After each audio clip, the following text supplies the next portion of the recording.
নমস্কার, জয়শ্রী গণেশ আপনাদের প্রত্যেককে জানাই স্বাগতম। আজকে মূলত যে রাশিটিকে নিয়ে আমরা চর্চা করব বা আলোচনা করব সেটি হলো মকর রাশি।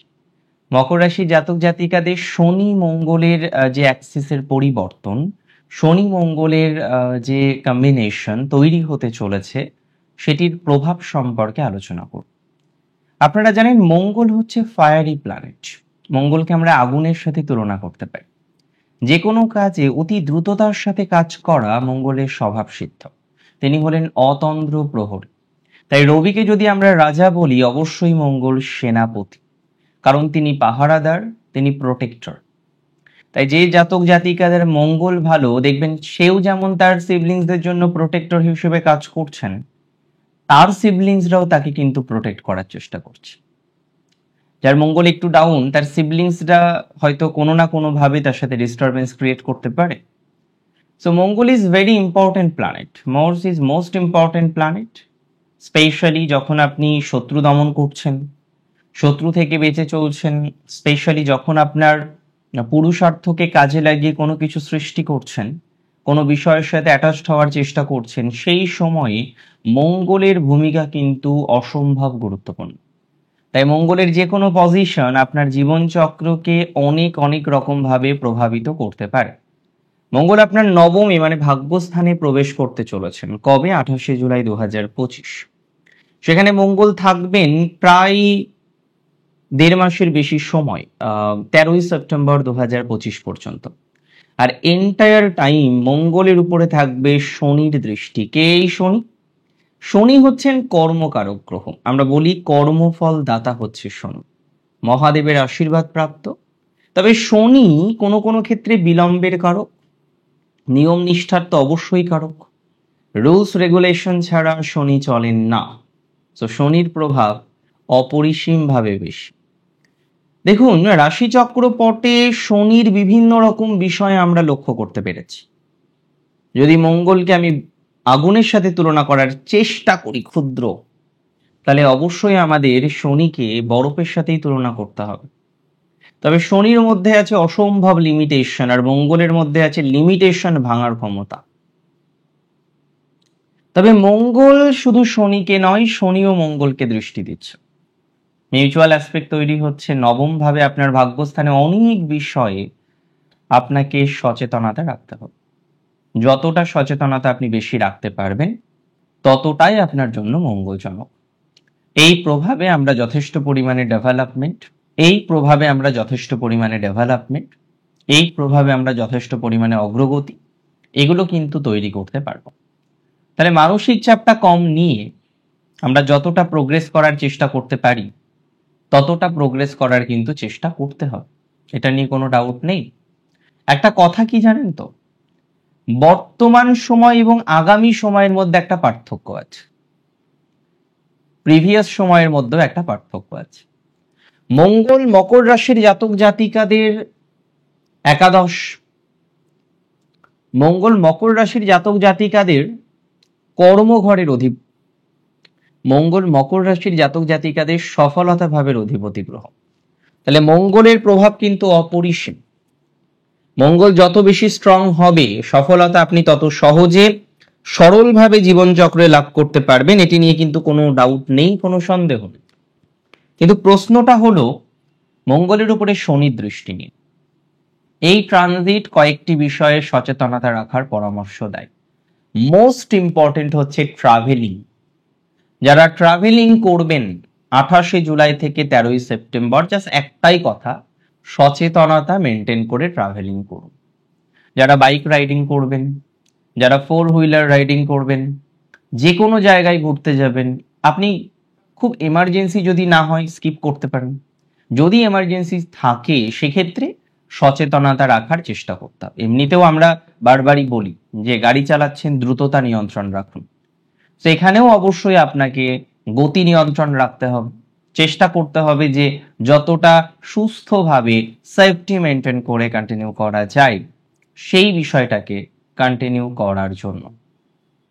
মঙ্গল শনির উপরে দৃষ্টি দিচ্ছেন, যে শনি তৃতীয়স্থ।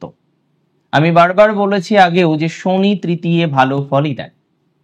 তো হঠাৎ করেই এক্সট্রিম নেগেটিভ কিছু হয়ে যাবে এটা এক্সপেক্ট করছি না, তবে ছোটখাটো সমস্যা হতে পারে, যেটা হয়তো জাস্ট সাময়িক কিছুটা মেন্টাল প্রেশার দিল, একটা মানসিক চাপ দিল। তবে কর্ম পরিবর্তনের সম্ভাবনা এই সময়ে বহু মকর রাশির জাতক জাতিকাদের জীবনচক্রে লক্ষ্য করতে পারে।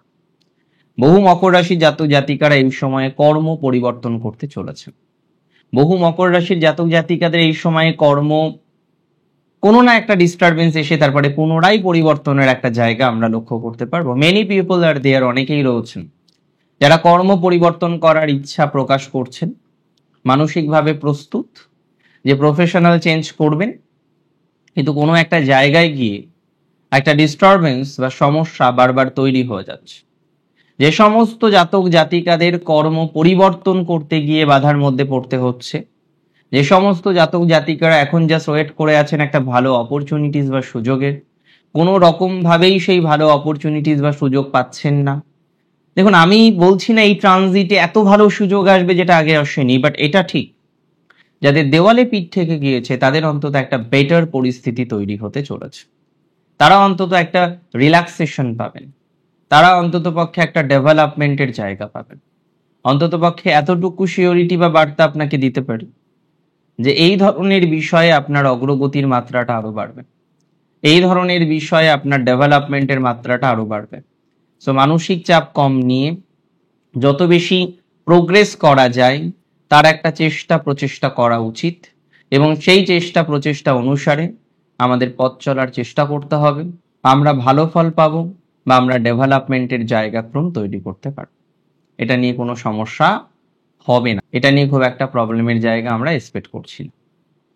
মানসিক চাপ দেখুন জীবন চক্রে থাকবে, আজকে ছোটখাটো প্রবলেম, কালকে আর একটা প্রবলেম, পরশু আর একটা প্রবলেম, এটা থাকবে। জীবনে প্রবলেম থাকেই, সবার থাকে।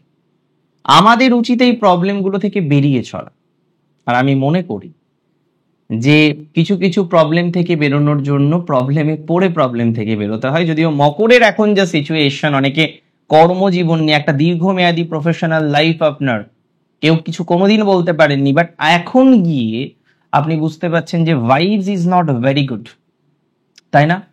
এই জায়গাগুলো কিছুটা সমাধানযোগ্য জায়গায় যেতে পারে, তার একটা স্ট্রং পসিবিলিটিস রয়েছে, যেটা আমি বিশ্বাস করি যে না, something better will happen with Capricorn. মকর রাশির জাতক জাতিকাদের দেখুন বন্ধু ভাগ্য এই সময় একটু ডিস্টার্ব হতে পারে, বিশেষ করে বন্ধুদের সাথে শত্রুতা তৈরি হয়ে যাওয়া, কিছু ফাইন্যান্সিয়াল ক্রাঞ্চ আসা, ফাইন্যান্সিয়াল ডিস্টারবেন্স ফেস করা, কিছু ফাইন্যান্স নিয়ে ভোগান্তির জায়গা তৈরি করার মতো কম্বিনেশন লক্ষ্য করতে পারছি। সো যারা ফাইন্যান্স নিয়ে ভুগছেন, ফাইন্যান্সিয়াল ডিস্টারবেন্স যারা প্রভূত পরিমাণে ফেস করছেন, তাদের প্রোগ্রেসিভ জায়গা আমরা লক্ষ্য করতে পারব। এই অশান্তির থেকে আমরা বেরোতে পারবো, অশান্তি মুক্তি হওয়ার টেন্ডেন্সি রয়েছে। সো এটা থেকে রিল্যাক্সেশন পাওয়া যেতে পারে, এটা নিয়ে অনেকটা রিল্যাক্সেশন ভাবা যেতে পারে, এটা নিয়ে অনেক অগ্রগতির একটা বহিঃপ্রকাশ তৈরি করতে পারবেন বলে আশা প্রকাশ করছি। আচ্ছা, মকর রাশির জাতক জাতিকাদের ক্ষেত্রে আমি বলে রাখি, যারা দূরে সেটেলড হতে চাইছেন এই মুহূর্তে আর্থিক লেনদেন করবেন না, অন্তত প্রপার্টি বা ফ্ল্যাটে।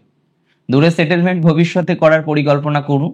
আমি মনে করি কার্যত অনেক ক্ষেত্রেই সেটা সফল হবে, সেটা সমাধানযোগ্য জায়গায় আসবে, আপনার এক্সপেকটেশনটা ফুলফিলমেন্ট হওয়ার সম্ভাবনা অনেক ক্ষেত্রেই রয়েছে, দ্যাট ইজ ভেরি ট্রু। কিন্তু এখনই আর্থিক ট্রানজাকশন করাটা আপনার ঠিক হবে না। এখনই নতুন করে হঠাৎ করে একটা পরিকল্পনা করে একদম ইনস্ট্যান্ট একটা কাজ করে ফেলবেন, please don't do that. Take time for doing that.